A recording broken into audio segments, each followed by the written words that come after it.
Right, hello and welcome to another Expert Inside interview. My name is John Golden from SalesPOP, online sales magazine and Pipeliner CRM, joining you as usual from a sunny San Diego. And today I'm delighted to be joined by Scott Trumpolt, who's over in Florida. It's getting a bit dark there, but during the day it's just as sunny, if not even more so. And Scott is the managing director and principal consultant of Trumpolt Compensation Design. Your career is defined by a seamless evolution from corporate leadership to independent consultancy, reflecting over 30 years of expertise in compensation planning, HR leadership, and reward strategies. And for 18 years, you've excelled in corporate world, holding HR and compensation leadership roles across the United States and Germany. And in 2012, you launched Trumpolt Compensation Design Solutions to provide bespoke solutions tailored to the unique needs of organizations worldwide. So, welcome, Scott. And what we're going to talk about today is your favorite subject of employee compensation planning and design. Um, so, Scott, when a company contacts you, for instance, and says our compensation structure or whatever is broken, or we're not sure whether it's correct, or we're not sure whether it's satisfactory for today's environment, what are some of the initial kind of questions, diagnostic questions that you like to ask them? Well, the first thing, John, and incidentally, thank you so much for your time and for allowing me to address your listeners and your viewers. To answer your question, the first thing I really look at, the things I kind of probe for, Hmm. is what is their compensation philosophy? Do they want to pay competitively? Because not everyone wants to exactly pay competitively when it comes to base pay, which is really the first thing you might think of when it comes to compensation is the base pay package. Some like to pay, they might have stock options, they might pay higher on the variable side because they want to really promote a pay for performance culture. So the first thing I really ask is where do you want to align yourselves from a base pay total cash compensation Hmm. perspective? And then if they're new or they're not really even sure where they want to go about, I'll take a look at the company, make some comparisons to other organizations of similar size, but generally similar industry, but generally understanding the philosophy, the compensation philosophy, and the fact that they want to, where I come into the picture, is really to develop the tools to support that philosophy. Hmm. So that's really the first area that we look at is the compensation philosophy itself. Hmm. And and I think, and there's a lot of perception as well in this, isn't there? I mean, from an employee or a new employee perspective, it always seems to feel like it always seems to feel like the company wants to pay you as little as possible, right? I mean, that's kind of the feeling or the perception people have. And it's funny because, you as a manager or as a VP, as a leader, you want to get paid as much as you can. But when you're doing compensation for the people who work for you, you're trying to keep the compensation. There always seems to be a weird kind of inherent conflict in that. Well, the reason for that, and maybe we'll get into this a little bit, is people can have those impressions, but it's really because of a lack of transparency Yeah. on their part. They're given an offer and it's something that they look at and they start to consider and they just might get that impression. And so what I'm advising a lot of my clients to do is make a little bit more effort up front to give some of the specifics about with individuals who we compare ourselves against in terms of an industry company size, and that we really have a process behind the scenes where for each individual job we need to look at how that job is paid in the marketplace. Hmm. And so it gets very specific, actually, and it has been that way for some time. For example, if you're a cost accountant, a staff accountant that comes into the organization, what level of contribution are you making to the organization that fits with the business model? Are you an intermediate? Are you a senior Hmm. level? Are you an expert? And all of that gets factors in. So it's not really a case of paying as low as possible. It's paying based on what most companies do is based on the market and the level of contribution that role is going to play. But again, to your point, the impression can certainly be made because there isn't that kind of transparency. Now, there are different state laws that are coming about in California and many other states now too, where they at least have to post the range Right. that can be paid for a particular job. But if you notice, those ranges can be very broad. Yeah, yeah. And what happens then is that people will look at that, and that actually presents more questions to them than answers. Okay, where do I fit within that range? So the challenge is we have to take this directive, this legislative mandate to post ranges. And then if we want to, it can actually be an opportunity for employee engagement because then what we do is we have to look at the individual. What do they bring to the table? And if we can do a better job communicating, and that's part of the tools that I provide up front to show those candidates that, look, here's the broad range, here's where you fit in based on your skill set, your experience, the job that is available, because you can have the opposite problem where you Mhm. might have high level people for whatever reason applying for mid management Yeah. jobs. And that can be another disconnect in terms of Mhm. transparency. So it has to do with this idea of how transparent or not transparent things are. And compensation historically has been very much in a black box. So Yeah. those are the kind of things that I'm working towards. And now with these mandates in the different states, the good thing that can come out of it, it's going to push some of those things to the forefront. And I think be able to then get us to the next level of employee engagement. Yeah, no, I agree, but I agree with you first and foremost on that whole black box concept because yeah, it oftentimes, I mean, oftentimes, compensation is presented as if it's, it was put into some machine in a dark office somewhere and it's spat it out, and nobody can tell you what the inputs were that Yeah. created the output. So I agree with you. I think the more transparent, the better. The other thing, Scott, is compensation. Even I think it also requires some training or intentionality, because let's face it, compensation conversations, every most people, I mean, I don't think I've come across anybody yet who loves to have compensation conversations, right? Most people don't like them on both sides of the Mhm. of the table. So how do you start to overcome that, so it's just a frank and open conversation, as you said, it's outside the black box and we're now discussing it, rather than people just feeling so kind of nervous and tense, and it's a kind of almost feel like they're in an adversarial situation for that moment. Well, it's a great question, and I get this question on podcasts that I've done, and I like to have the opportunity to talk about it again because, as you say, there is a lot of this tenseness, Hmm. and the reason for that is it's the environment, first of all, that's set up.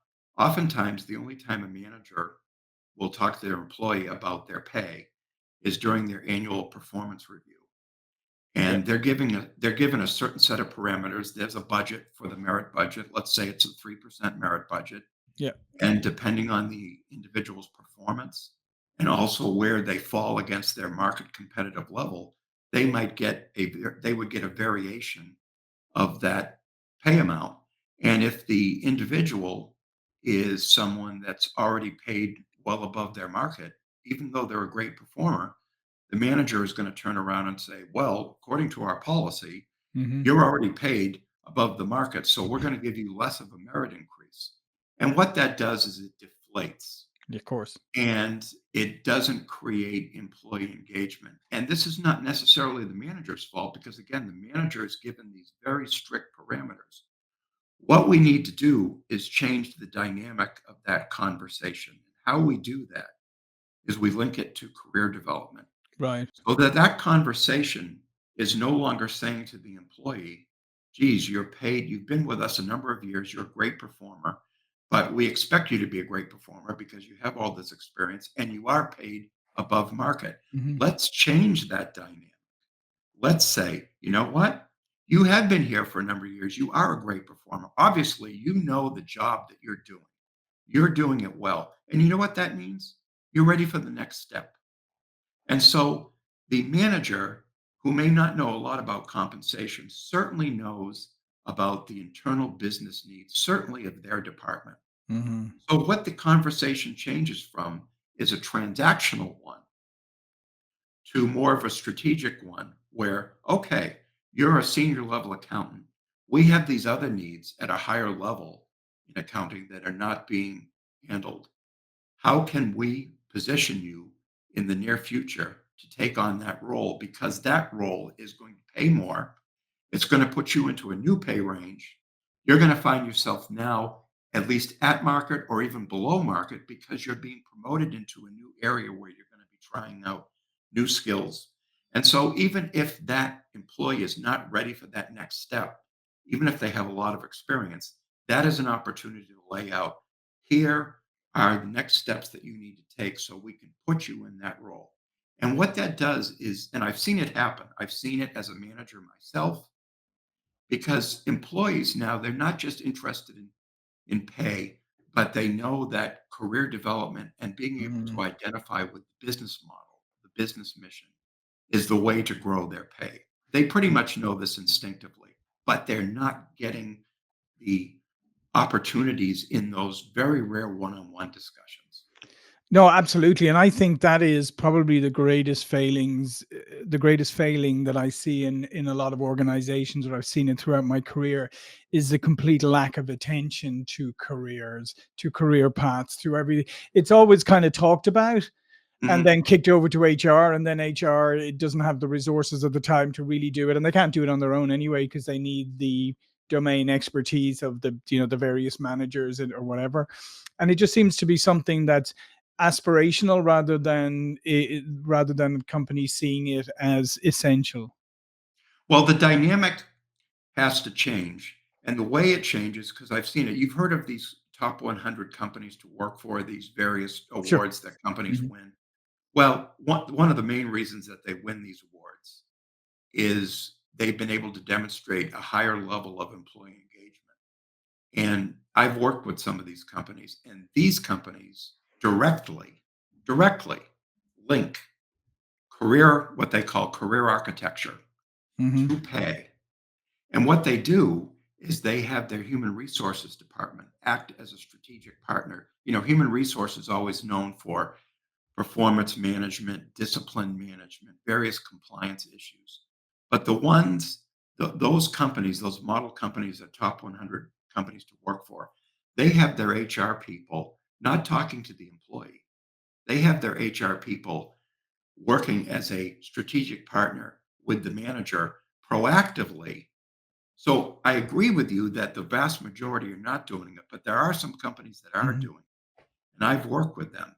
And this is one of the areas where they can move the needle. It's a matter of not only changing the conversation dynamic between the manager and the employee, because the employee to the human resources person, it's not the same dynamic. Mhm. The most important person from an employee engagement perspective is the manager. Yeah. So the manager needs to be armed with the appropriate tools. And so when you can link career architecture directly to pay, and then you can link the human resources person, not from a tactical perspective, but more of a proactive partner to guide the manager in that process. That's what's Yeah. going to make the changes.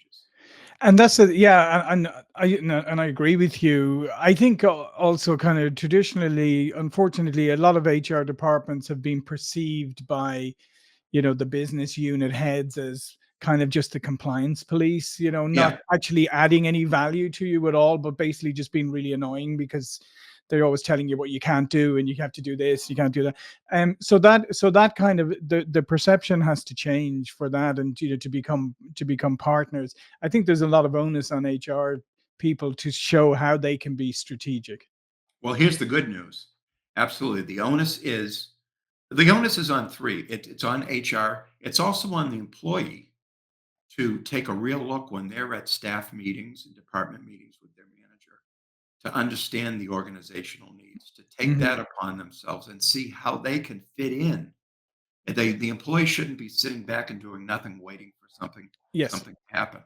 But the good news here is while I personally think that the pay transparency laws that are out there now are, as I said earlier, creating more questions than answers. The good news is that it's now here. There is this more transparency, and companies are going to have to thread the needle and find a way to open up compensation a little bit more than in the past, but to do it in a way such as I've been talking about.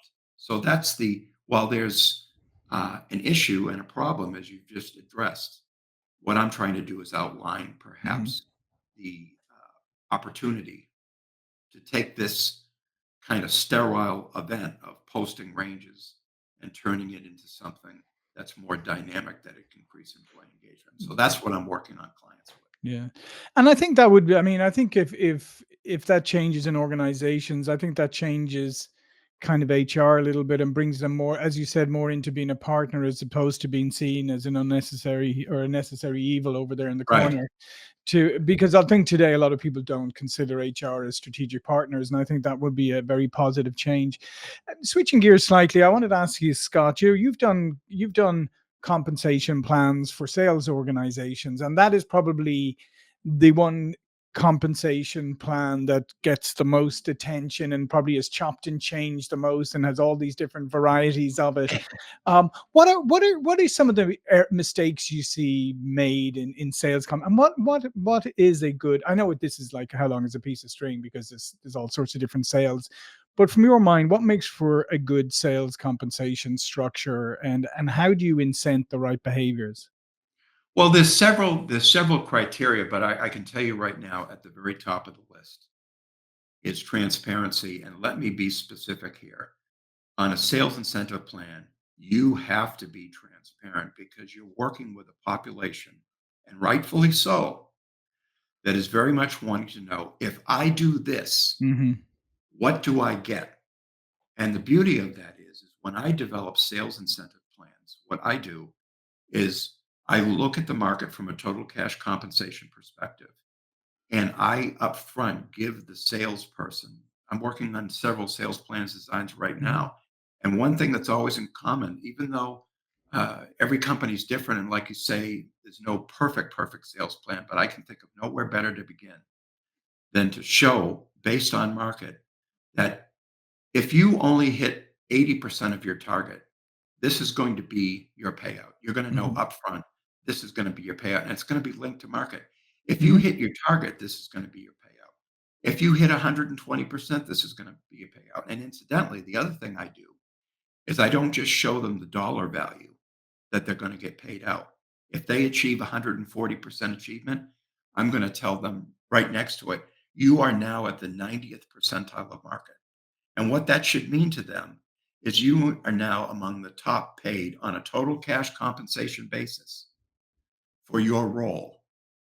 And what that does also for the company is it helps to estimate costs, set targets appropriately, because Hmm. you want to say, if we're going to pay them this at the 90th percentile, the expectations on their target setting, it should be realistic, it should be Yep. achievable, but it should be in line with that. So that's the biggest thing that I do not see in plans. They'll say, you'll get a percentage of this, you know, and then well, what does that mean?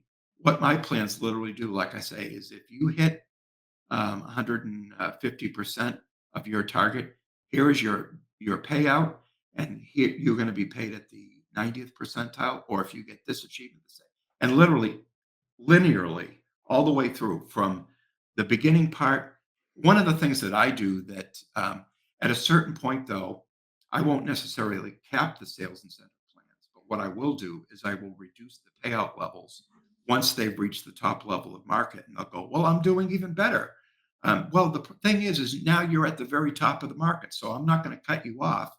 But at this point, you're going to get a little bit less because you're already at the very top of the market. And from a business cost control perspective, you can continue to earn. I'm not taking that ability away, but it plants a seed in the mind of the individual, the salesperson, that I'm getting paid appropriately for my contribution. And then the other thing that's most important about sales, there's five things, but the other thing that's Hmm. important is that each plan you need to develop the compensation based upon the level of influence that that job has over sales. Right, Because right. if you're a people leader, I see people leaders that are on commission plans. And my first question is why?